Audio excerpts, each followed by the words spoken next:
So I thought I'd do today's video on a very different topic to sprinting, performance and mindset and everything else, but I'm sure you'll agree something that's actually very important, and it hit me massively in the last 3 weeks. Quite a severe illness, not the coronavirus. If you're watching this at some point in the future, that is the big thing now on planet Earth, but I would imagine probably a smaller version of it, because I've never been out so bad that I've been in bed for 3 to 4 days, lost a couple of kilos and literally felt half dead. But anyway, I was. So that is mostly over. I'm still not 100%. I'm about 90 if I'm honest. Let me just make sure that the wind doesn't make too much noise. Here I am outside at the track, as you can see.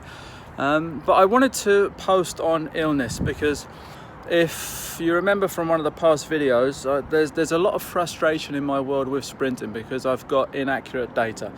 100 time, top speed, everything else, it's done by watch, stopwatch, app, GPS, Fitbit. However, inaccurate data is accurate in and of itself. And what I mean by that is if your clock is completely out, 10 minutes from now is still 10 minutes from now. So I use my Fitbit to record my top speed in bike mode so that it thinks I'm cycling. Now that is probably inaccurate, but obviously fluctuations in that give me pretty realistic data.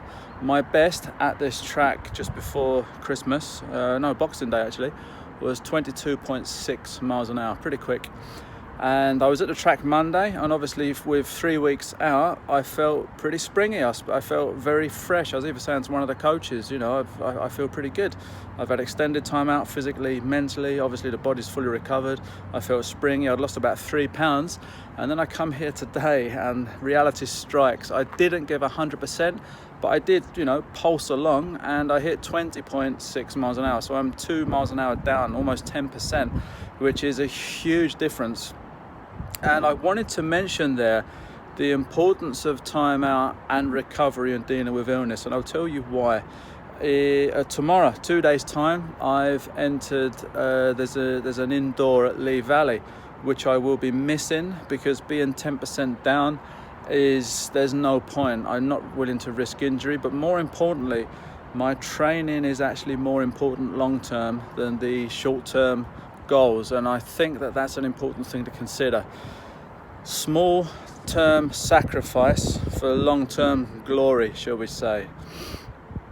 My big event is the 4th of April, 6 weeks time, give or take, where I get an official outdoor electronic 100 meters, so I will know exactly where I am. It's going to be between 12 and 13 seconds. I would be lying if I even said I've got a rough idea. It is literally pin the towel on the donkey. I could be 12.2, I could be 12.8. I really don't know. But the thing there is, once I have it, I've got it, and I build from there, and then I can look at my watch and my apps and everything else and get a rough idea of what they're saying relative to that time, and then start to make progress for the big one, which is 22nd of August. It's the British Masters Championships, where I'd like to hit 12 or just below. Really, from now, putting in 6 months of solid, progressive strength and conditioning, power, plyometrics. The joints are feeling good. They can actually take some serious bounding. Getting the energy system up to scratch, but more importantly, the technical model, blitzing the technical drills, like the martial art days, low block, front kick, turn. When you've done them thousands of times, they should be in a flow state. They should be tightly knit. They should be a reliable blueprint that you can literally reproduce again and again and again. So there's minimal energy leakage. You are running very tight and efficient, and that's what I'm after. So illness, it happens. Now, for the average person, no disrespect, I'm not superhuman, I'm not some world-class athlete, far from it. For the average person, they'll get the sniffles, they'll feel rough, they'll miss a gym session, they'll go back. If you are a performance athlete and you have had 3 weeks out, 1 to 2 weeks is enough to start to lose strength gains, meaning that you come back way below where you previously were before the illness. And that's an important thing to consider, because you don't go back in doing the same routine. You don't lift the same weights. You don't run at the same level, speed, time, distance, or whatever it is. And you really have to take a dip, probably for a few weeks, to get back to where you were, then to make progress. So where you may think I'm stepping back in and I'm good to go, you're probably looking at a month of slowly building to where you were and then progressing that. So a little note: listen to the body, treat it with respect, and do what is required once illness strikes, because we all get it, and we get varying degrees of it. You might get a sniff, you might get a strain or a sprain, and you bounce back.